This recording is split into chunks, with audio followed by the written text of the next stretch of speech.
Welcome into Rogue Football. I'm your host, Jordan Lugo. Thank you so much for tuning in here on Tuesday, December 5th.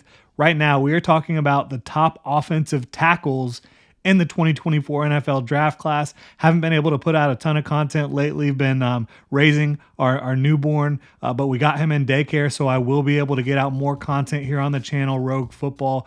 Really appreciate y'all being here. Excited to talk about some of these top offensive tackle prospects for 2024. You know, offensive tackles, they are in desperate need, and offensive line in general in the NFL. It is not in a very good place overall when you talk about at the pro level. And this is a very good class that I think will help get an influx of talent at the offensive line spot in the NFL. So I'm excited to talk about these guys, ready to get into it. If you enjoy the content here, please like, subscribe, and hit that notification bell. Really means a lot to me. It helps the channel grow. We're trying to get monetized. So again, really appreciate y'all. Looking at the top of this class, I don't think you can go wrong with Olu Fashanu or Joe Alt. Fashanu from Penn State, Joe Alt from Notre Dame. I love both of these guys. Fashanu is built in a lab. He's newer to football than a lot of these other guys. He's growing into the left tackle position, but he is such a talented player and a smart player. He's already a great pass protector. He needs to continue to develop as a technician, but all these guys do. There's no question about that. Olu Fashanu is my OT1. He would have been my OT1 in 2023, despite not having a ton of tape. He's that good and that impressive and that athletic and freakish overall. Again, a physical freak with a good head on his shoulders. He already shows some great technique in pass pro, but he can continue to grow in that area, continue to grow as a run blocker, sustaining blocks down the field. But this is a guy that has all the potential in the world to be one of the very best left tackles in the NFL. And I think he can do it in short order at the next level. I think he can be an immediate starter and be a long-term starter that has, Pro Bowl, all-pro potential. Now, Joe Alt, I think you talk about him, not quite as freaky of an athlete, but has the NFL bloodlines, and you can see that when he plays the game. He looks like a guy who grew up around the game. His dad started on the offensive line for the Chiefs for a long time. He's got great length, great size. He's a little tall for some, meaning some will worry about his pad level, his bend and flexibility, but for me, it's not an issue at all. He is the real deal. He has great hands, violent hands, again, a smart player, a very good athlete at the position, maybe not elite as an athlete, but he's tough, he's smart, has all the length, has the hand usage, the levers for hands. He really locks guys down once he gets on them. He has all the makings of a long time plus starter in the NFL, does Joe Alt. So I don't think you can go wrong with either of those guys at the top of the draft. Talking about top 5, top 10 type players. After the top 2, though, is where I think it gets really interesting for most people. I think there's some debate as to who number 3 should be. For me, it's far and away Amarius Mims. He's a freak show. He's just super inexperienced, does not have a lot of tape, but he is super young. And when you do turn on the tape that is available, it's really impressive. This is a guy that plays right tackle at the University of Georgia. He's got good hand placement already. He gets those hands inside. He gets them in there with plenty of violence and haste. So I think that you like his hand usage for such an inexperienced player. He's got incredible movement in his kicks and working upfield to the next level. He's got strength. He's got length. He is going to be really, really good. He does play right tackle, as I mentioned, so you do have to project if you want to play him at left tackle. I think he has the ability physically to do either side, but again, that's something that you just haven't seen. I'm not sure he's going to be ready to start at an extremely high level day one in the NFL, but I wouldn't put it past him. You've seen some guys that are inexperienced get to the next level, get coached up by a good coaching staff, good offensive line coach, and go out there and ball. I think Amarius Mims is one of the types of guys that can do that because he does have all-world talent, all-world potential. I think there's a nice floor, though, too, because even though he is so inexperienced and has such little tape, you see the high-level stuff from him, not like elite snatch traps or anything like that, but a guy that knows what he's supposed to be doing, knows how to execute his assignment, and knows how to get his hands where they're supposed to be. So I think Amarius Mims is clearly the OT3 in this class for me. I love what he brings to the table. I think you could feel comfortable drafting him anywhere from 7, 8, to the middle of the first round. And I feel the same way with J.C. Latham, who's up next for me. He's a right tackle from the University of Alabama. I don't know if he can play left tackle. I think he probably could with his physical skill set. But again, just not 100% sure about that. But he does kind of look like a right tackle, just that big, massive frame, mauling type player. He's as strong as they come. Very good mover, though, in his own right from an athletic standpoint. I think you see the ability to kick. I think you see the ability to redirect, to anchor down. He's a smart football player, shows good understanding of angles and framing as a blocker. He will absolutely destroy you if you do not come correct in pass pro and at the point of attack and working upfield in the running game. I think that I'd be fired up to add him, like I said, with Amarius Mims, anywhere from late top 10 to middle of the first round. And for me, if I want to have a mauling physical run game, this guy is perfect for what you're looking for. Whether it is more of a power scheme or a zone scheme, I think you can feel comfortable plugging J.C. Latham in at right tackle from day one and getting good production from him in either situation. And again, if you want to run the ball a lot, J.C. Latham might be your guy. Next up for me is Troy Fountainu from Washington. He's got not the best size at offensive tackle. I do think he has the requisite length, but he's 6'4", so he's a little bit more squatty than some of the offensive tackles you'll see, and certainly doesn't look like your prototypical build of an offensive tackle, left tackle at the NFL. But I think he has the athleticism. I think he has the length, and he might have the most advanced hands in this class. Very good hand placement. He does show the snatch trap. He's able to just bury guys, just a little small to play tackle. I think he can do it. I think he will be able to do it at the next level, but you might want to kick him inside to guard if it doesn't work out.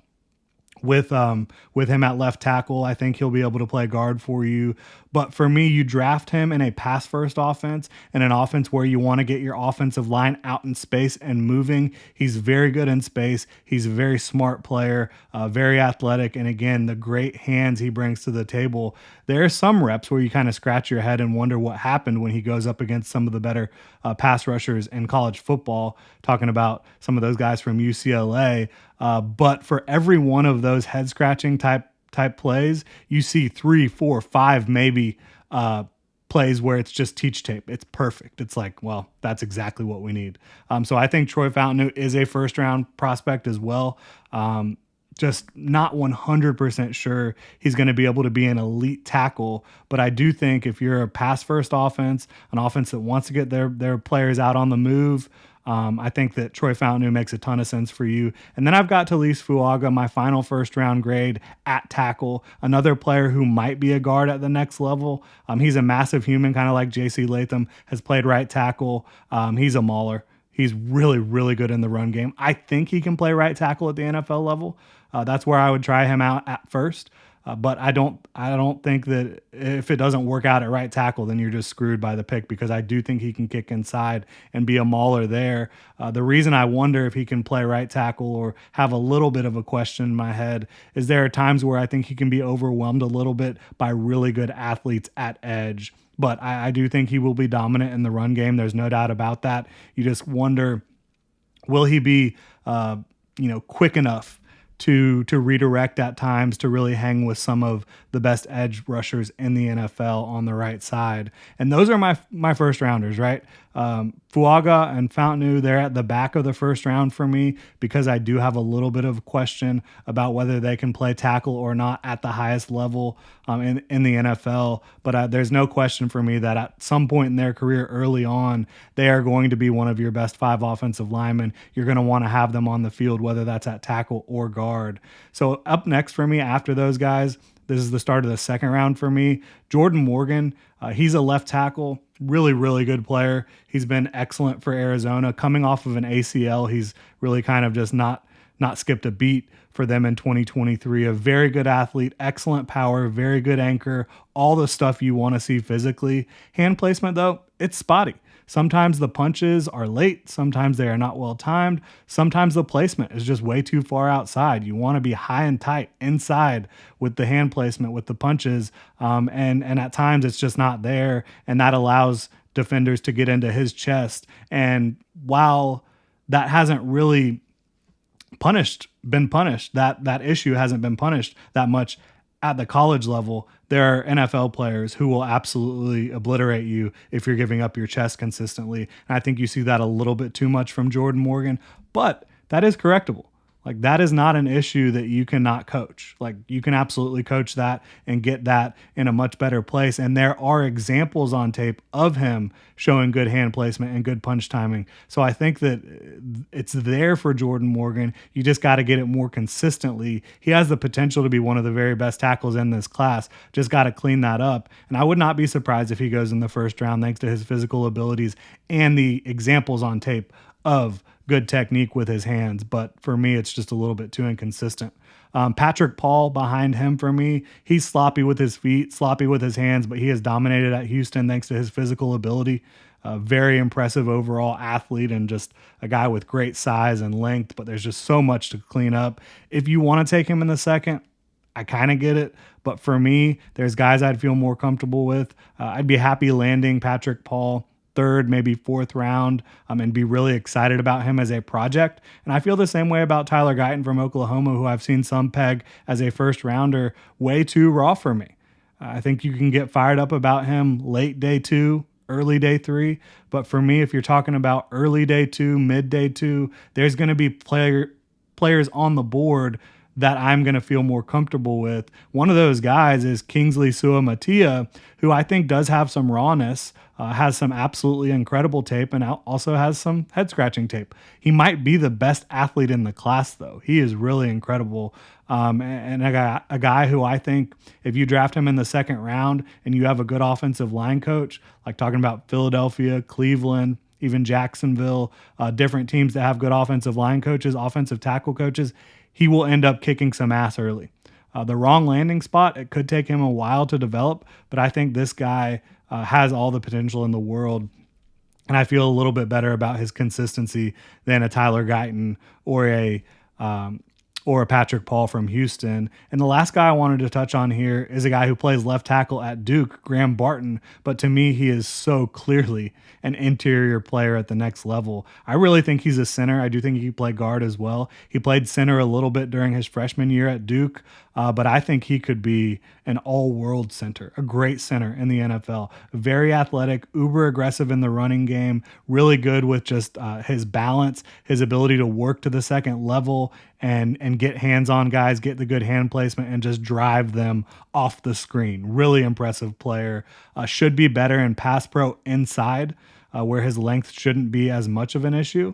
If you want to take him in round 1 and play him at center, I'm here for it. But as a tackle, if you're drafting him to play tackle or just drafting him as a versatile offensive lineman, I don't think you can really get that excited. Maybe late round 2, round 3. I just don't think he has the length to play on the outside at the next level. And I think there's so many reps where guys are able to get their hands into his chest because he doesn't have the length to compete with them. You see that at the college level. You're definitely going to see it in the NFL. So for me, you want to move him inside. And I would feel really excited about getting him inside and using him as a guy that can unlock your running game from an interior standpoint. And I hope that this gives y'all some insight as to where I'm at with this offensive tackle class so far, where some of these guys might go in the draft. It is a really good year to need a tackle, and a lot of teams need them. Offensive line play, pretty atrocious in the NFL right now. You're seeing a ton of quarterbacks go down with injuries due to, offensive line play. And there's an incredible wealth of edge talent in the NFL right now. There's a lot of talented edge players that are going to be in this 2024 NFL draft. So the offensive line, it's got to catch up somehow. Hopefully this offensive tackle class will help some teams around the league get a little bit more stout up front. But I'm excited to see what these guys do the rest of the way, the rest of the pre-draft process, and get eyes on some more prospects, offensive tackles moving forward. But I really appreciate y'all tuning in. If you enjoy the content here at Rogue Football, please like, subscribe, hit that notification bell. You can also follow me on Twitter at Jordan DeLugo. Again, appreciate y'all tuning in. Have a good one.